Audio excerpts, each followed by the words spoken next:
السلام عليكم. كنتمنى تكونوا بخير وبأفضل الأحوال. بصراحة قبل ما نبدا نهضر على هذا الموضوع بغيت نقول لك واحد الحاجة.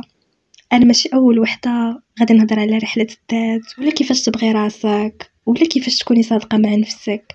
إلا دخلتي اليوتيوب وكتبتي حب الذات غادي تلقاي بزاف ديال الناس اللي كيعطيو نصائح وتجارب والطرق اللي كيفاش الواحد يطور من نفسه ويبغي راسه. ولكن ربما الحاجة اللي مختلفة هنا هو اني ما بغيتش نجي ونقدم لك مجرد نصائح جاهزه ولا نهضر برسميه. بغيت نهضر معاك بحال اختك، بحال الا شي صديقه قريبه منك، بطريقه عفويه وبسيطه ومن القلب للقلب. في الفيديوهات السابقه ديالي كنت كندير فيديوهات بالاي اي من ما كنكونش عندي الوقت، ولكن ملي كنت كنكون مثاليه وعندي الوقت فارغ كنسجل فيديوهات بالصوت ديالي ولكن باللغه العربيه. كنحس بانني ملتزمه بالنص وما كنكونش على طبيعتي، ما كنحسش براسي اني قريبه اكثر. ولكن واحد البنت علقات في الفيديو السابق وقالت لي حاولي تقبلي صوتك بلا مؤثرات وهضري عادي وبعفويه، وبصراحه اثر فيا هذا التعليق وبشكل ايجابي بطبيعه الحال. وهذا الشيء اللي زاد حفزني اكثر باش انني ندير فيديو بالدارجه. وبصراحه هذا الشيء اللي كيريحني اكثر، لاني منين كنهضر باللهجه ديالي كنحس براسي كنهضر بعفويه اكثر وان هضرتي بالفعل غادي توصلك وتلامس قلبك. المهم اللي بغيتك تعرفيه هو اني حتى انا وحده بحالك دازت من لحظات صعيبه وتعلمت شويه بشويه وباقا مازال كنتعلم. الطريقه اللي بغيت نشارك فيها معاك المواضيع الجايه راها جايه من تجارب، من الوعي اللي كيتبنى كل نهار، ماشي غير من كتاب ولا شي حاجه محفوظه. وهذا هو السر اللي ربما يقدر يخلي كلامي يكون اقرب ليك. المهم بلا ما نطول عليكم بزاف خلينا نبداو في الموضوع ديالنا. احسن رحله في الحياه ماشي هي هذيك اللي كتسافري فيها لشي بلاصه بعيده ولا كتوصلي لشي هدف معين. احسن رحله هي اللي كتاخدي فيها واحد الخطوه باش ترجعي لنفسك، للاعماق ديالك، منين كتشوفي شكون نتي وشنو بغيتي، شنو الحاجه اللي كتوجعك من الداخل وشنو الحاجه اللي كتعطيك القوه.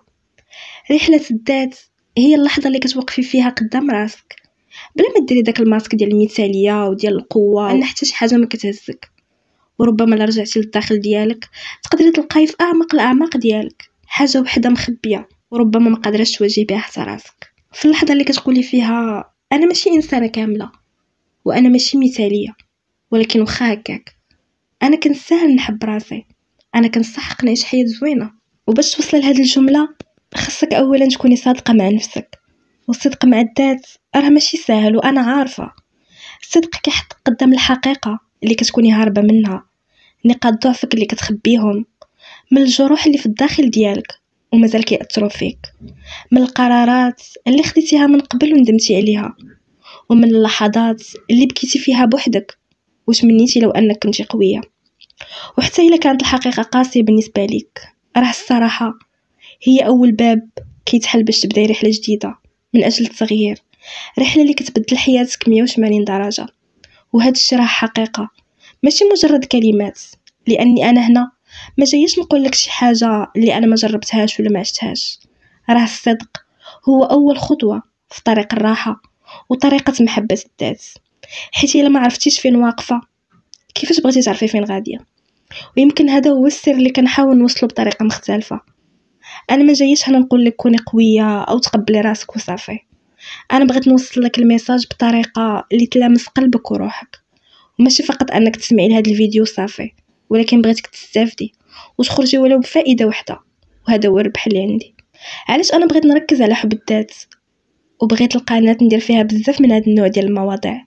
حيت فعلا حب الذات هو البوابه الاولى اللي كتخليك فعلا تغيري. يقدروا بزاف ديال الناس ما يتفقوش معايا وانا كنحترم الاراء ديالهم، ولكن راه فعلا حب الذات هو اللي كيخليك تكوني قويه.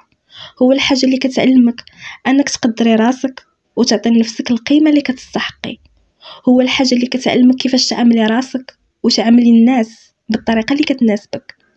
وحتى لو ما فهمتيش هادشي دابا او ربما جاك شي حاجه عاديه، مع الوقت غادي تتعلمي، مع تجارب الحياه غتاخدي الدروس، ولكن بطريقه صعيبه.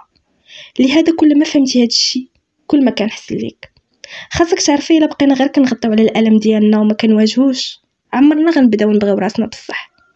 الصدق مع النفس ماشي فقط باش نقول انا كنحس براسي مضروره، ولكن باش نقول حتى انا بغيت نتبدل، حتى انا كنستاهل نبني حياتي من جديد، حتى انا كنستاهل حب ما يكونش فيه ظلم لراسي. وهذا الكلام يمكن يكونوا قالوا بزاف ديال الناس قبل مني، ولكن انا جيت نقولها لك بالطريقه اللي تمنيت شي حد يقولها لي في نهار كنت محتاجه نسمع هاد الهضره.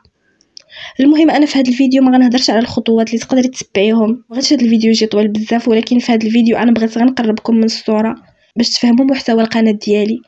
واصلا هذا الموضوع ما يمكنش نديروه غير في فيديو واحد لانه فيه بزاف ديال الحوايج، وانا كنفكر ندير سلسله اللي تكون مترابطه اللي غادي نهضر فيها على كل حاجه بالتفصيل ونعطيها حقها في الشرح. والمهم كنتمنى يعجبكم المحتوى ديالي ونكون خفيفه ظريفه على قلبكم. وإلا كنتي جديده ما تنسيش تنضمي للقناه باش تواصلي معنا الرحله. وشكرا لكم من القلب إلا كنتي وصلتي حتى لهنا.